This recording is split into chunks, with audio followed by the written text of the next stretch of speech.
This is the Moreish podcast, where Caribbean history meets culture and cuisine.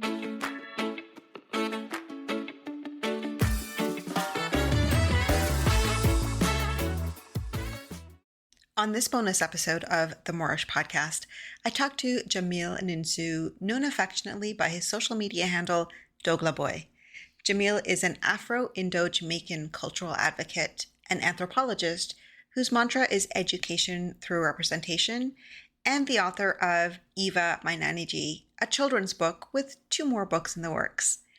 Djamil utilizes his platform to promote and educate others on the richness of Jamaican culture, history, and heritage, with special note for the contributions of indentured Indians.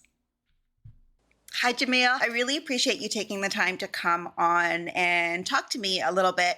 And before we get into your background, I sort of came across your TikTok account during the lockdown situation, right? When we were all at home scrolling a lot more than we would normally. And it really sort of spoke to me because you were sharing information in what I felt was a easy to understand kind of way for people who may not have sort of any indication about the history of Jamaica and the people of Jamaica.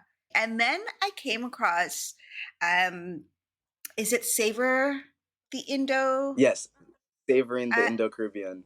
Thank you. I saw their post that you are the Director of Cultural History and Research. And I thought, Yes. okay, this feels to me like a sign that we need to have a conversation to talk about some of the things that you talk about on social media. And before we get started, why don't you introduce yourself? Boy, that's always a hard thing because I never know what to say, what to leave out. But hi, my name is Djamil Ninsoo. I am a proud son of Jamaica. I am proudly the descendants of the Africans brought to harvest the sugarcane and the Indians brought to replace them. And what can I say? I'm an anthropologist by hobby, by major, a family historian through and through.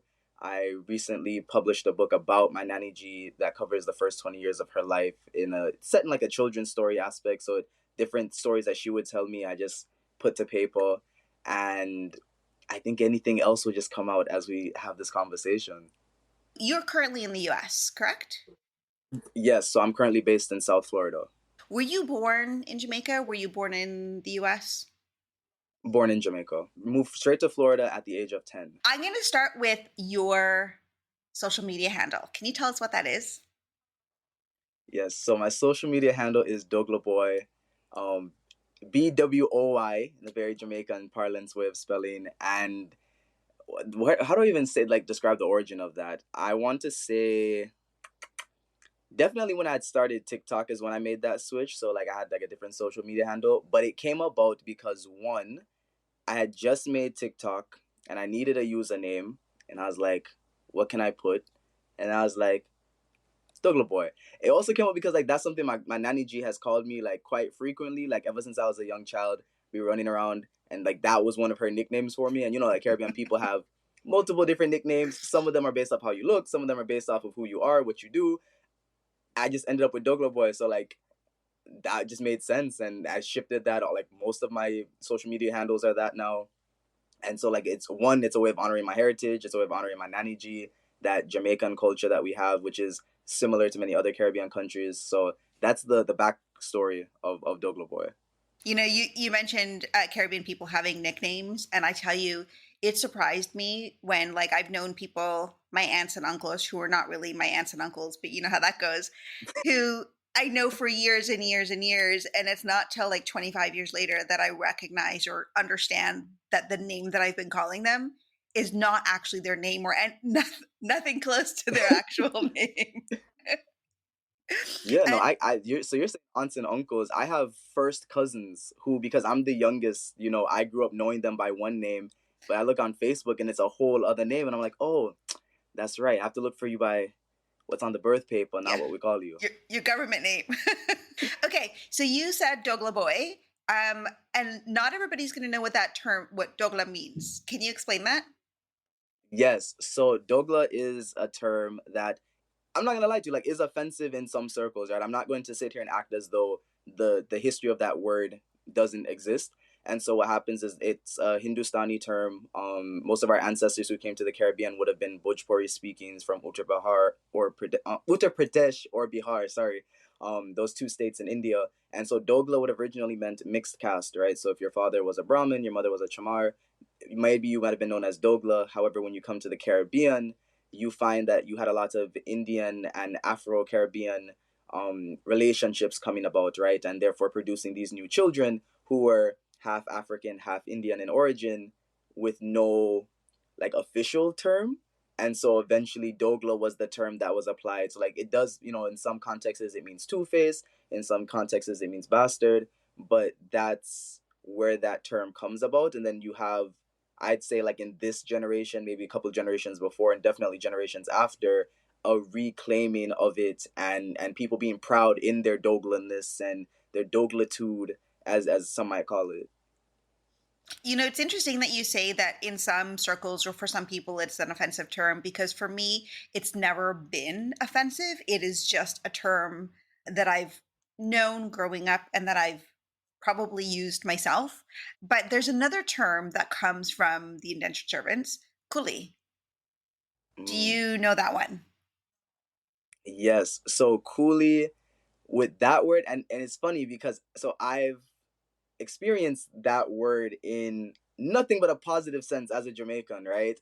However, and so like I'll take a step back, right? So coolie was the term that was applied to the indentured Indians. I know in some of the countries where the indentured Chinese were brought, it was for them as well. I think, however, nowadays you see it mainly applying to Indo-Caribbean people. I live in South Florida, where we have not just various Caribbean groups, but also various American groups and other groups. So it's interesting because I've seen people who are not Caribbean use those words, Mm-hmm. like the word coolie, to describe somebody.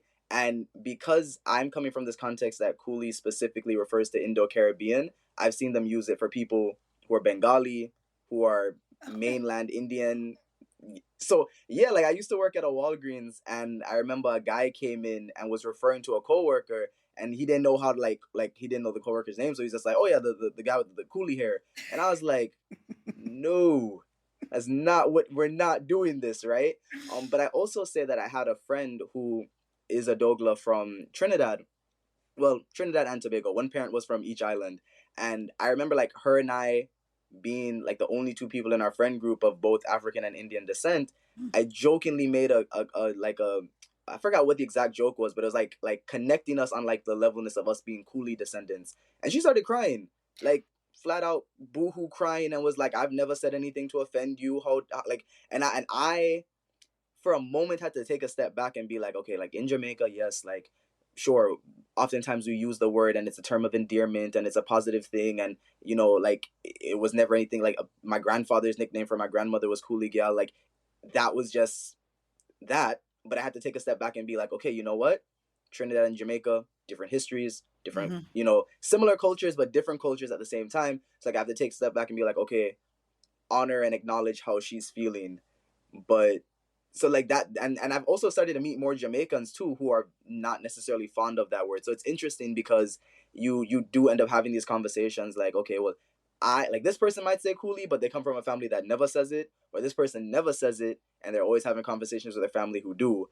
And I think it's just one of those things that's part of our legacy as descendants of indenture, where we have to kind of grapple with that word.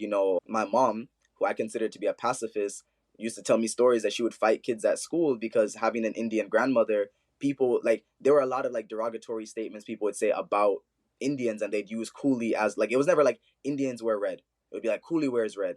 Mm. And I don't know what's necessarily wrong with wearing red. I get where the association comes from. Hindu brides, the Yeah. the tikka, the bindi. Like I get why they say it, but like that was the insult, right? Or barefoot coolie because a lot of Indians didn't wear shoes, or boar nose coolie because a lot of Indians had nose jewelry.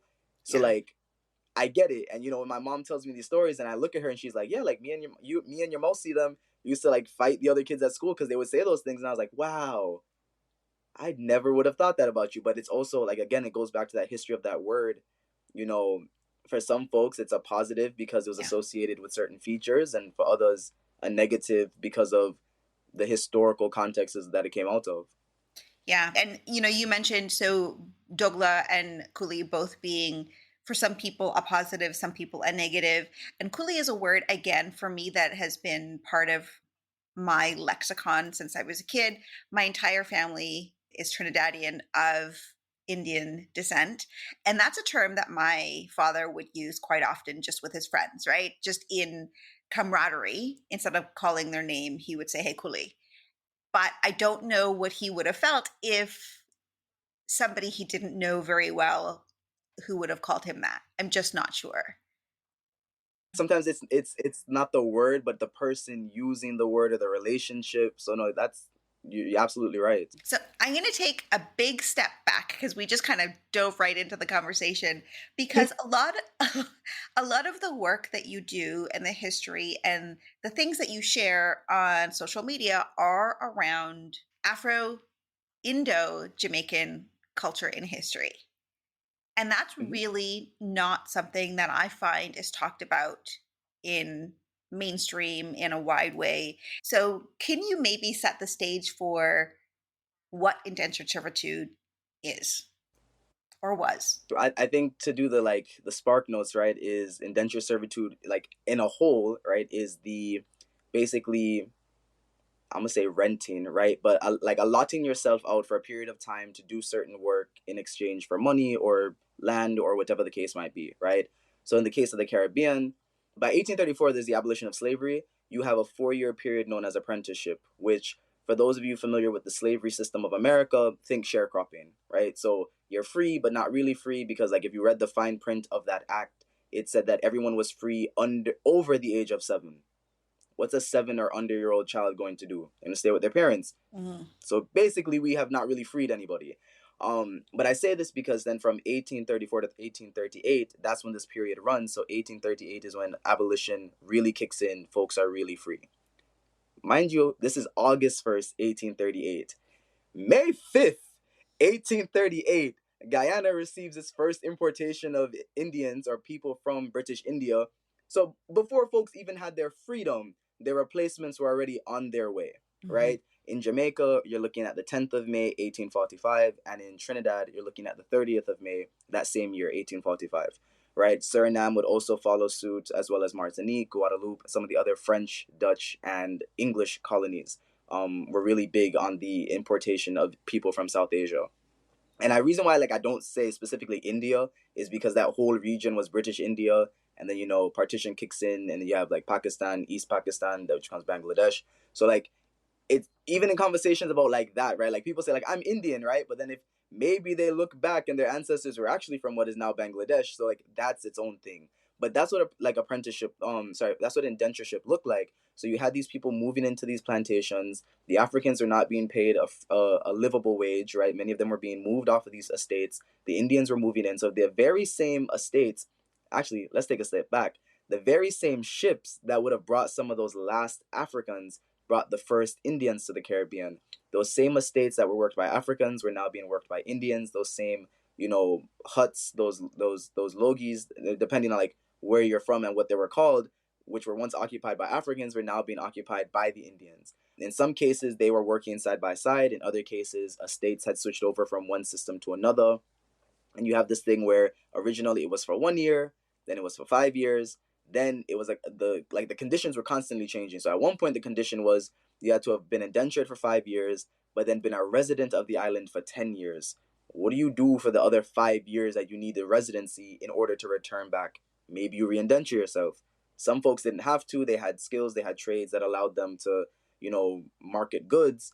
But many people ended up having to re-indenture themselves. So to say like what is indenture, what does that look like, that's what that looked like, right? Of course, similar with slavery, you had a lot of this emphasis on, well, this is hard labor work because it's sugar, it's banana, it's plantain, sorry, not plantain, but more so I was going to say coconut, right? And then chocolate. So you had a lot of male dominated labor. And of course, if you've ever been in a classroom with a bunch of boys, hormones kick in, so now they have to start bringing in women, to try to soothe over but then again there's like this gender discrepancy where there's a bunch of men and not a lot of women. You're also disrupting centuries worth of tradition and culture, right? Where there's the caste system at play, there's religion at play, there's purity at play. And so now you have a bunch of young men and women, different religions, different languages. In some of the documents I've looked at for archival research, I've seen where a ship stopped in Calcutta, which would have been North India, where folks would have spoke Hindi, Urdu, Bhojpuri, Awadhi, and then it stops in southern India in the port of Madras, where folks would have been speaking Tamil, Telugu, some of the other South Indian languages, and they're all on the same ship, and they're all being brought and then divided and separated and put together on these plantations, which is where you end up getting things like Caribbean Hindustani being birthed, where depending on what your ancestors would have been speaking back in India, maybe you say Neela if you're North Indian and Neelam if you're South Indian for blue, right? Or so because I don't want I could talk about this all day, right? But that's just some of when we talk about indenture and what does that look like. That's what some of that history looks like. And that was a really good explanation. Do you know, in terms of living conditions, I think you alluded to the people from the indentured servants essentially taking over the same lodgings or living situation that the enslaved Africans left. Is that correct? Correct. So in depending on where, right? So some of these estates might have built new lodging, but it would have been in that same bracket of what had been there for the Africans. So in some cases, they were literally moving the Africans out Monday, and by Wednesday, Thursday, Indians were being moved in. In some of these other cases, it was nothing but a dirt road, and not even necessarily a road, more like a beaten path that separated the housing of the Africans and the housing of the Indians. And then a lot of those housings might have been two families in one, or if it was a bunch of bachelors or bachelorettes in another, right? So it wasn't even necessarily one housing per person, but kind of this mixed hodgepodge of, okay, we'll put two families here, we'll put 5 men here, 6 women there.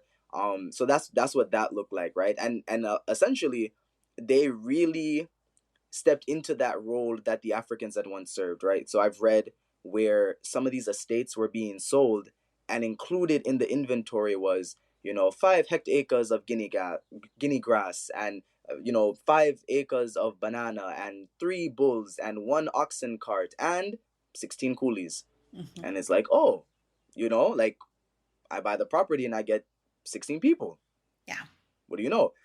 And sometimes it would even say that they were 16 indentured and 5 who had finished their indenture but were now working for the property, right? And it would specifically make that distinction. And I've seen that, my family's from St. Mary in Jamaica, so I would see a lot of that at some of these estates like Nunsuch, Tri-Hall. So, and yeah, they've moved into these lodgings in a way where, again, mix and matching the families, mix and matching people. Were the indentured servants, were they paid a wage? So they were paid a wage. Men were, of course, paid a higher wage than women, and children as young as 3 were working and able to make a couple of coins, doing things such as pulling weeds out of certain the sugarcane fields. Of course, children who were not old enough to work, you oftentimes had older indentured women who would sit on the sidelines with these children and be a nursemaid to them, a nanny, and watch as the mothers and the fathers were working in the house and in the fields. So they were paid a wage, definitely not a livable one. And in the extent of everything, of course, indenture, towards the end of indenture, what you saw was, instead of this quick to repatriate, it was a lot of, okay, we'll split the difference, right? We can either give them money, or we can give them land. So the example I always give people is they were we either give you 50 pounds or give you 50 acres, or hear me out, 25 acres and 25 pounds. And so you'd see where some families, they, again, making that journey across the Kalapani, which is the Hindustani term for that dark waters, the Atlantic Ocean, basically, right? There was a lot of taboo about crossing that water. So for some people, they knew that if I cross this water, I'm not going back. I literally cannot go back. I will not be accepted if I go back. In some cases, people came to the Caribbean, got their ability to repatriate, went back, and there was a stark culture shock. Values were different. One of the things that I remember hearing the late Brinsley Samaru talk about was that during like the holidays, sometimes the plantation owners would give out bonuses in the forms of rum.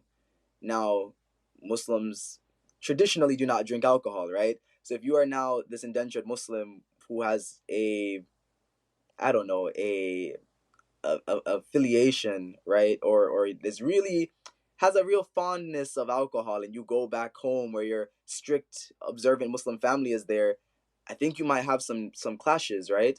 I think if you are a Brahmin who develops a taste for beef steaks on the estates and you go back home, how does one explain that to their community, right? So you found where some people had to stay, right? Or they realized it was better to stay, not necessarily better in terms of like they had a better life in India compared to the Caribbean, but because of some virtues or values they had picked up in the Caribbean, that culture clash was going to be there when they went back. They moved across the water, got to a new land. They had to adapt, right? Because everything was different. The language was different. The people were different. The foods that they could get were different. Religions, everything. After 4 or 5 or 10 years, everything that they know about their life probably would not have been compatible with going back. I was having a conversation with Melissa of West Indian Diplomacy, and she's Trini and Guyanese, and was sharing a story with me about somebody in her family speaking about not ever wanting to leave Trinidad because she was afraid of leaving the island because of her experience of crossing the ocean from India as a young child. And the story she was told, Melissa was told, was that as a child, her relative was tricked into getting on the ship with the reward of candy if you got on the ship. What have you learned about? Did people go willingly? Were they tricked? Were they forced? Were they coerced? What was that situation? So this question is always one where I bring out this word nuance, right? Because it's it's real easy for me to be like, no, indenture literally means you have to make that choice, and there's paperwork that shows where folks signed with their thumbprint, and like I can go that route. I can also say no, it was all force because the conditions or circumstances that would have caused anybody to even enter into indenture was out of their control, and ergo they were forced, right? Mm-hmm. So that's like two very big extremes. I walk this middle path where everybody's story is a bit different, right? So like Melissa's grandmother has her story. There's a documentary, The Last Contraki, about a woman who was taken to Suriname, and she straight up tells you in the interview, she's like, I was kidnapped. I was walking from one village to another. The wagon pulled up. The man was sitting there. There were women in there, and they basically forced me in there, and they kidnapped her. I've read articles in the Gleaner, the Jamaican Gleaner, which is our newspaper, that talked about a woman who was taken and she was put into a depot where they were holding the people to send on the boats, Mm-hmm. and she was like calling and screaming and calling and screaming and calling and screaming, and eventually they were like, okay, we can't deal with this anymore, and they let all the women go, right? But you also hear of cases where young men, they hear there's a place where they can go and make money and come back in a certain amount of time, and it's like, okay, why wouldn't I go and work that money? Now again, some of those men were told, oh, you're going to go shift sugar. Well, shifting sugar and cutting sugar cane is two very different things, right? Of course you have the whole thing where it's like you're going to the land of Sri Ram, but it's really Suriname. If you've ever heard the song by Beverly Pancham Rampasad, that is Jamaica Pardesi Chale, which basically sings about, like the children of Ram being promised this land of milk and honey and gold, and they get there and it's a lot of backbreaking work, right? So for me, I even look at my own family story. So like I look at my great grandmother and her family, and she was 4, right? She came with her parents, her 3 siblings. That's who boarded that ship. When they got off the ship, her mother was no longer alive, right? She had passed away on that passage. And so they came off missing one family member.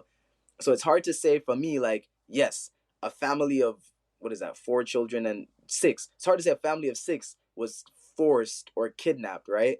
But also, like, I don't know the full circumstances of what pushed them to come. And it's funny because I have a friend who's Pakistani and lives in Canada, and I remember one time I made a comment where I was like, when my people left, and she said, it's funny that you would say your people left because her father has talked to her about the history of indenture, and her father always uses the terms like they were taken.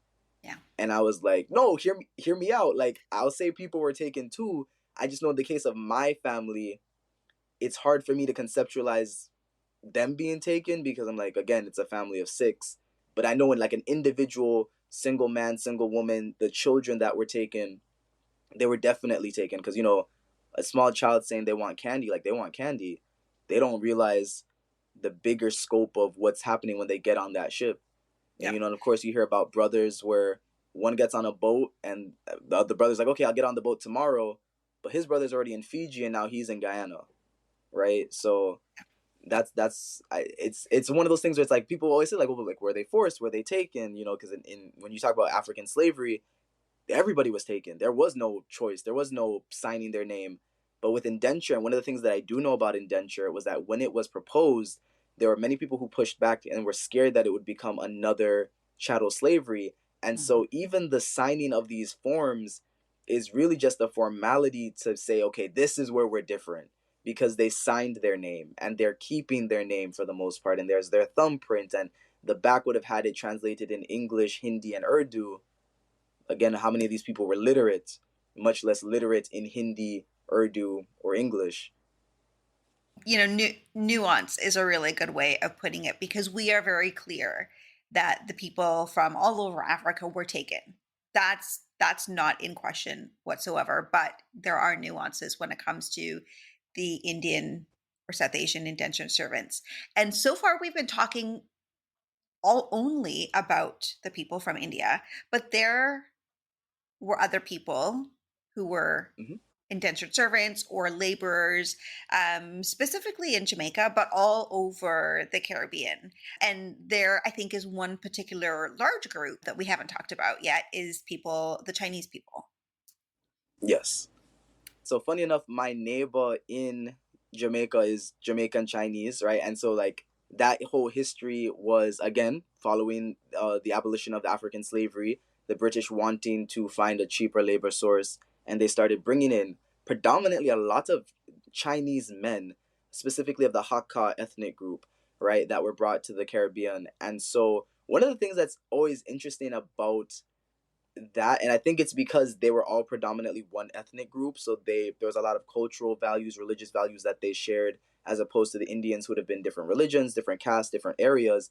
Is the way they were able to, I almost want to say, like, go around the indenture system. So I know like in Jamaica, a lot of them would work, they'd make their money, they'd buy a little shop, and then they would buy out the indentureship contracts of other Hakka Chinese that came, right? So it'd be like this one man is like, oh, I remember when I used to do that, buys them out, right? So now this young man that he buys, essentially buys his freedom, can work for him, can go back to China, whatever the case is. One story particularly that I always tell people to look into is Finding Samuel Lowe, where Paula Madison she's the granddaughter of a Chinese Jamaican who did not grow up with him. Her mother was half Afro-Jamaican, half Chinese, looked very Chinese in, you know, phenotype, and she basically goes on this hunt to find her grandfather. She doesn't find him because, you know, he had passed away before she was able to, because she does this journey like in her 50s, but she's able to find her aunts and uncles, some of whom were also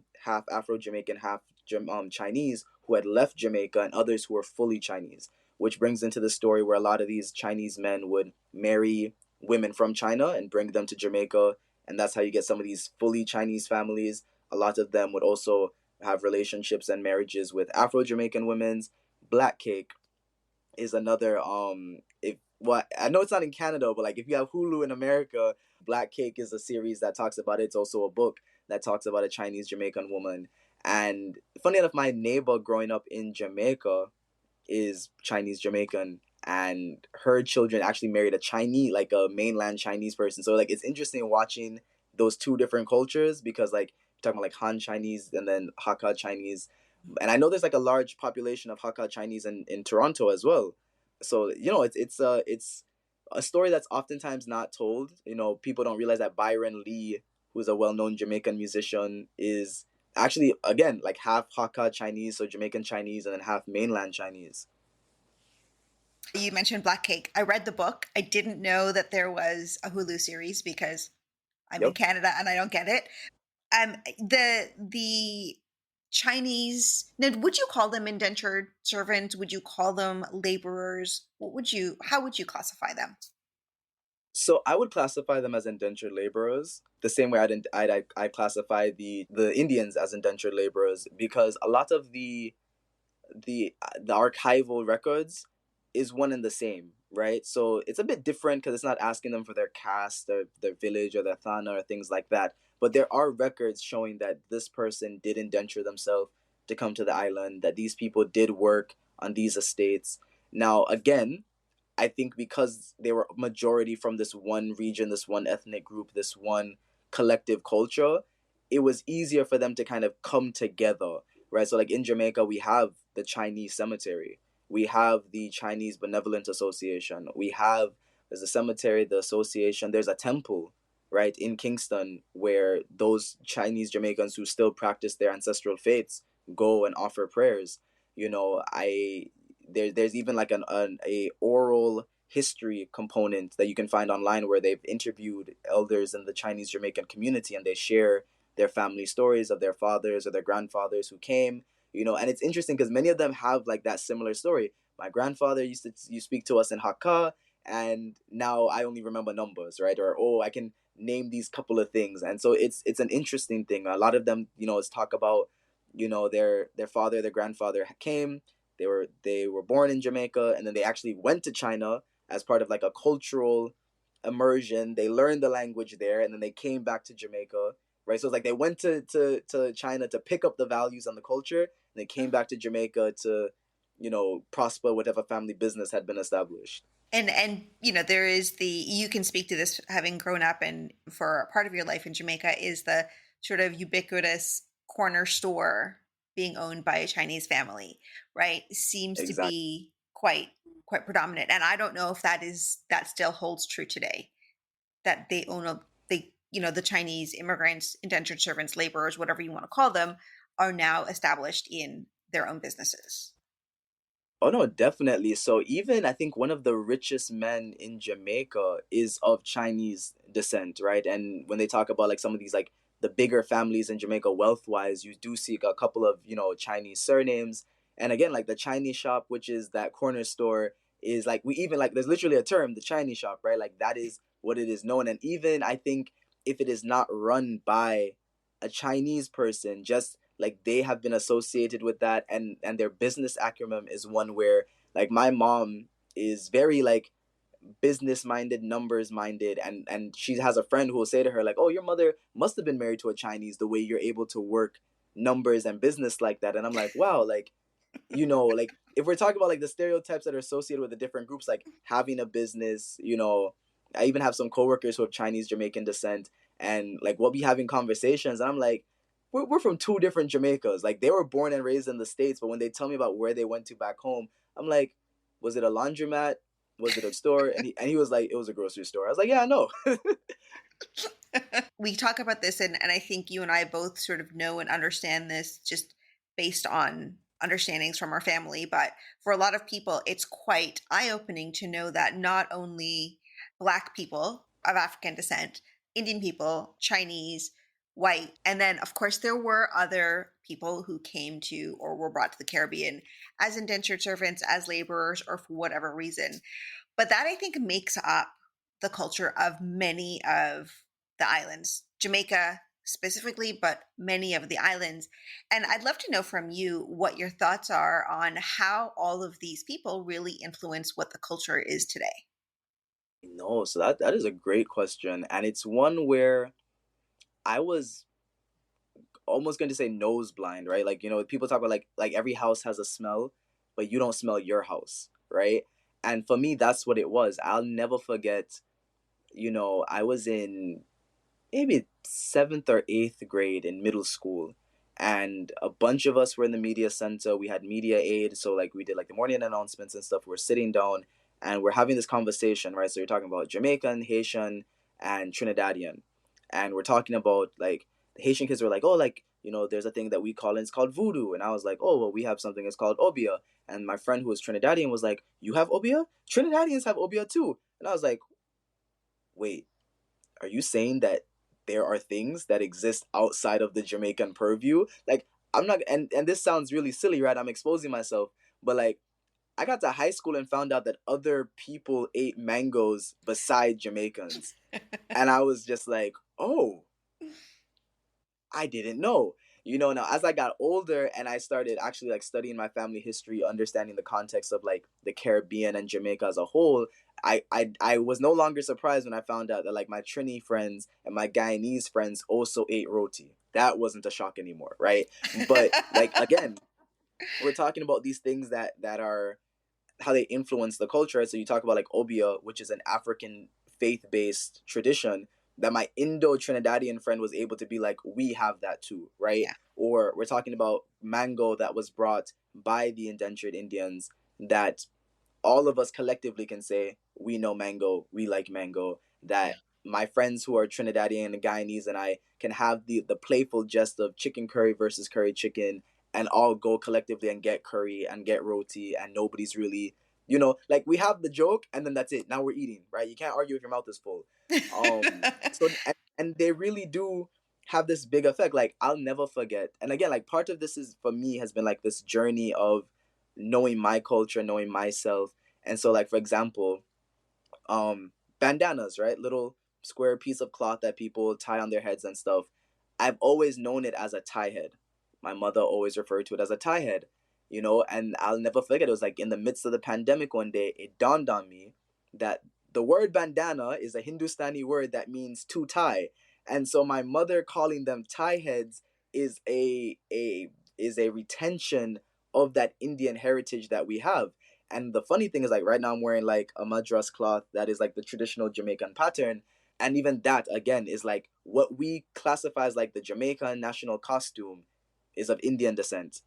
Like, it's of Indian origin and was popularized by Afro Jamaican women, right? You look at Rastafari, which is a very big thing in Jamaica and has spread across the world.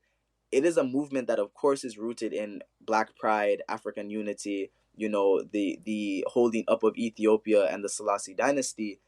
But there's also like a lot of Indian origins in there, right? Even like the locking of the hair, which many link to the Jatari of the sadhus, right? The Ital diet that is linked to the vegetarian diet of the Hindus. Even of course the consumption of ganja, which in and of itself is another Hindustani term.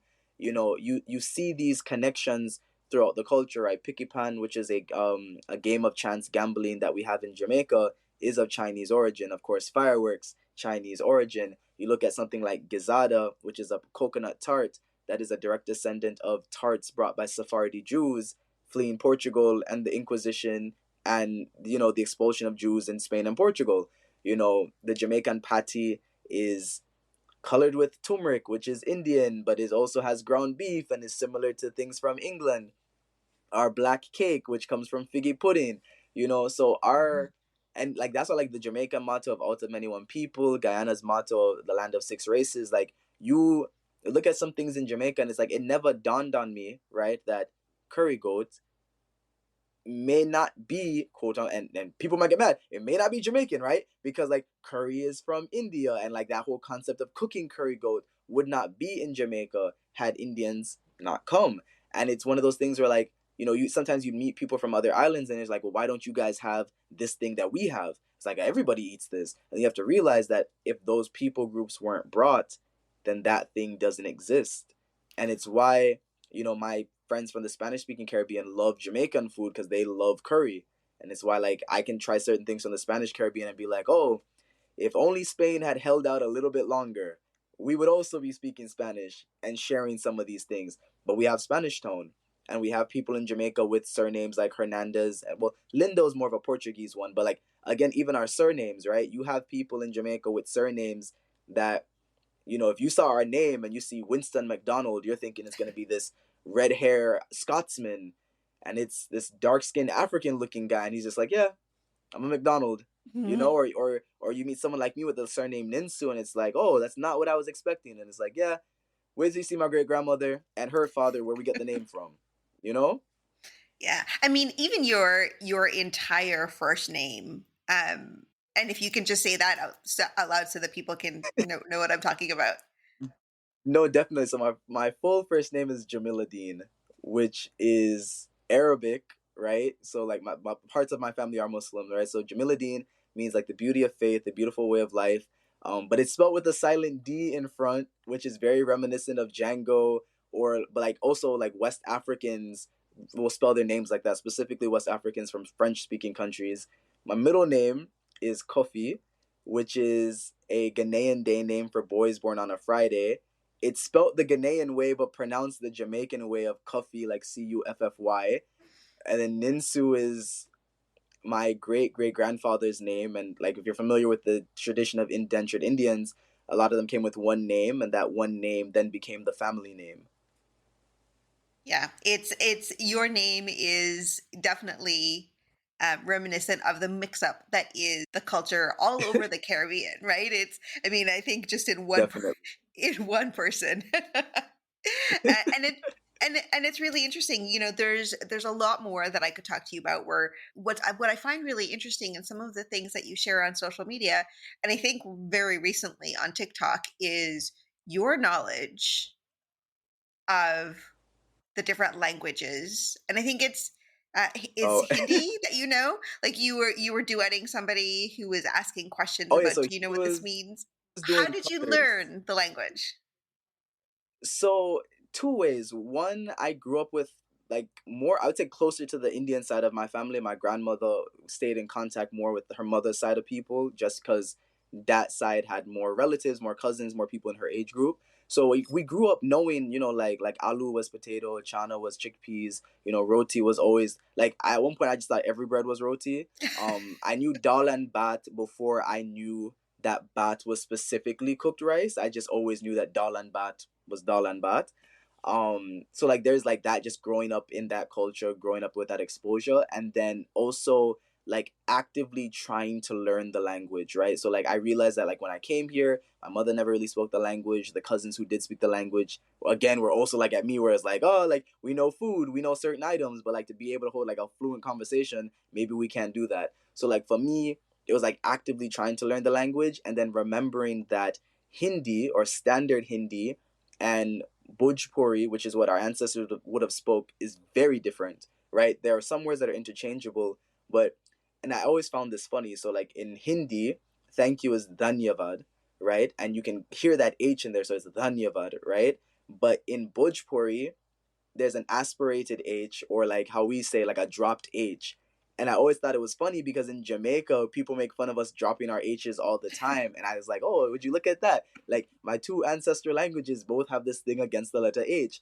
And so in Bhojpuri, it would be Danyavad.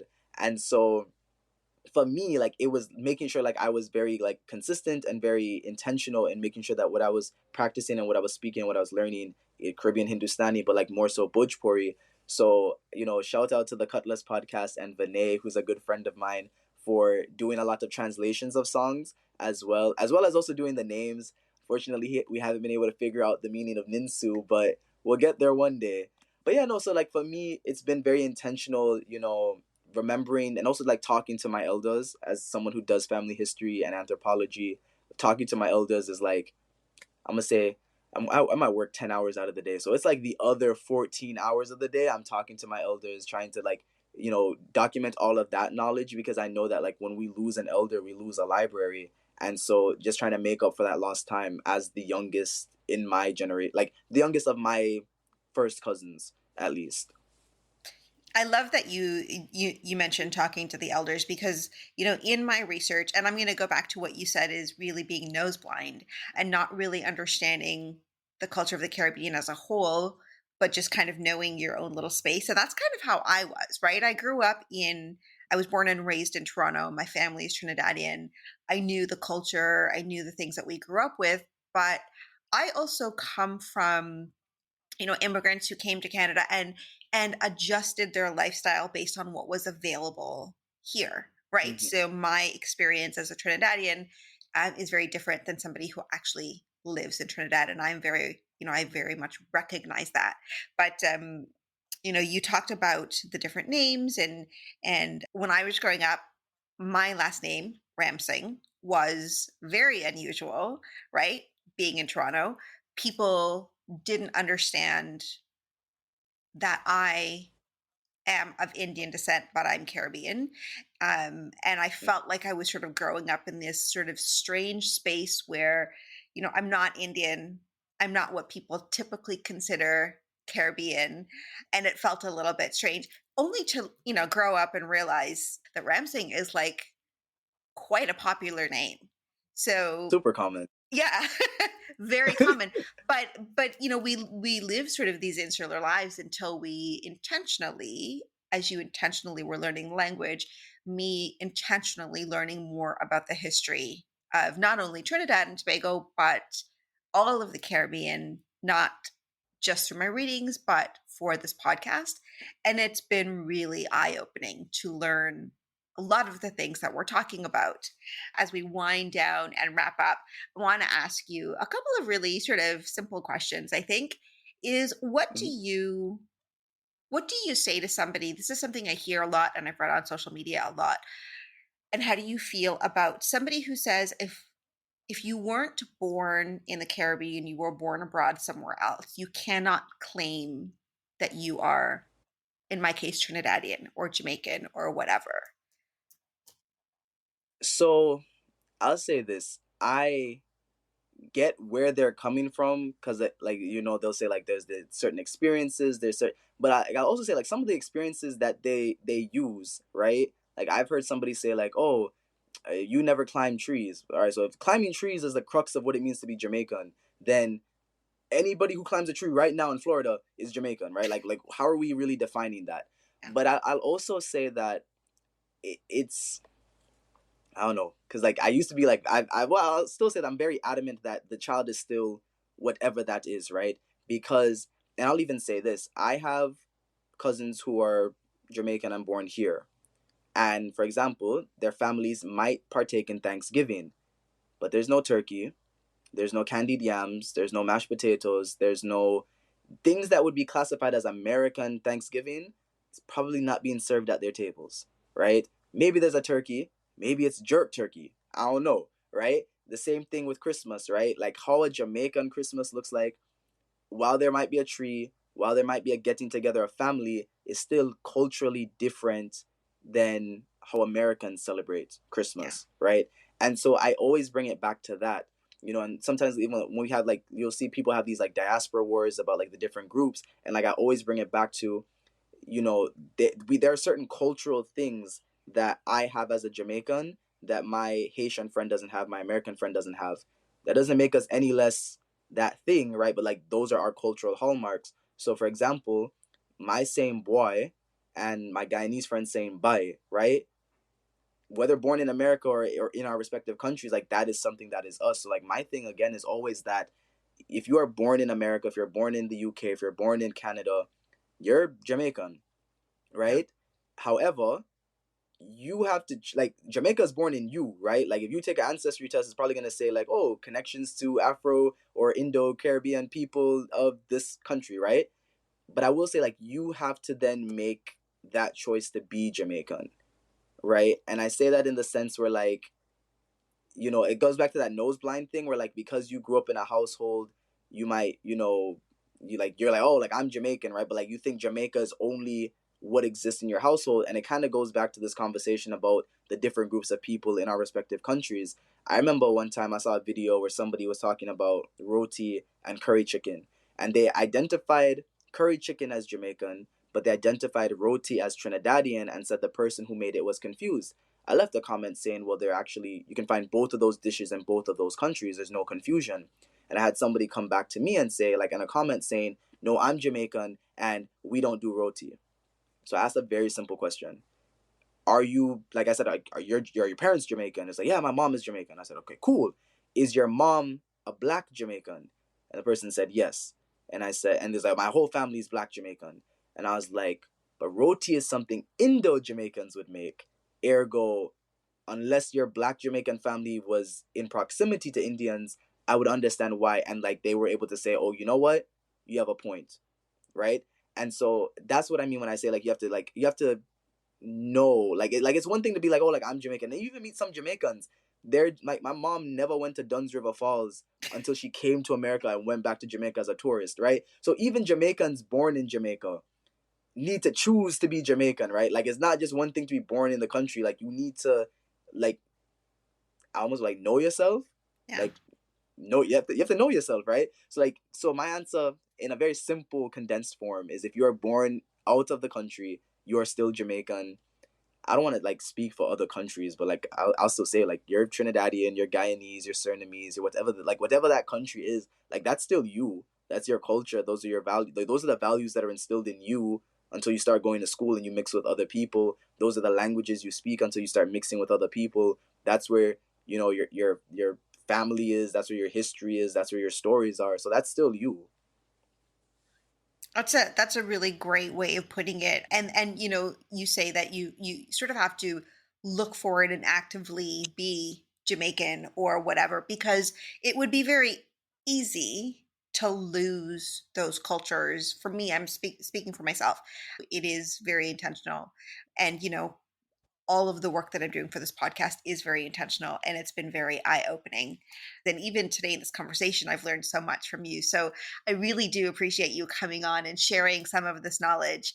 Before we wrap up, I want to talk about, you wrote a book, you mentioned that earlier, and it is a children's book. Can you just tell us what the name of that book is? Yes, so it is Eva My Nani-Ji, Nani-Ji being Nani-Ji,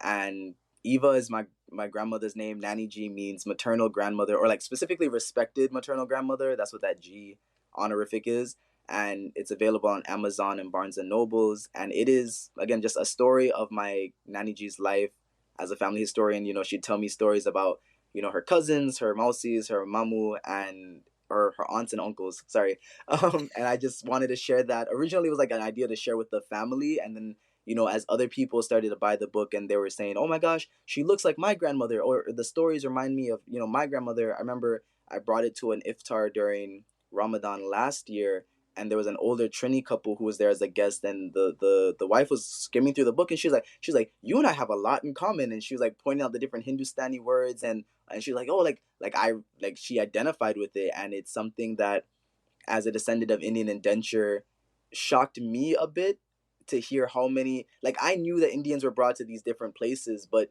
to see us connecting via my book, via social media, via these other different platforms, and realizing, oh wow, like folks in Fiji, folks in, so yeah, but I know you asked me to talk about the book, so like that's just a little bit about my book. Is this the same grandmother Nani that appears in some of your TikTok videos? Yes, so that's the same grandmother that appears in some of my TikTok videos.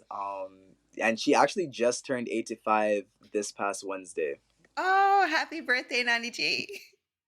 So if you want Thank you, to thank you. connect and go see some of the conversations, and I tell you again, I'm going to say back in was 2020, I suppose, when I came across your TikTok account, she reminds me of so many old people that I know that are, older Trinidadians or from the Caribbean. Very straightforward, very funny. So, Yep. so go check out Djamil's Instagram and TikTok. Tell us again where to find you.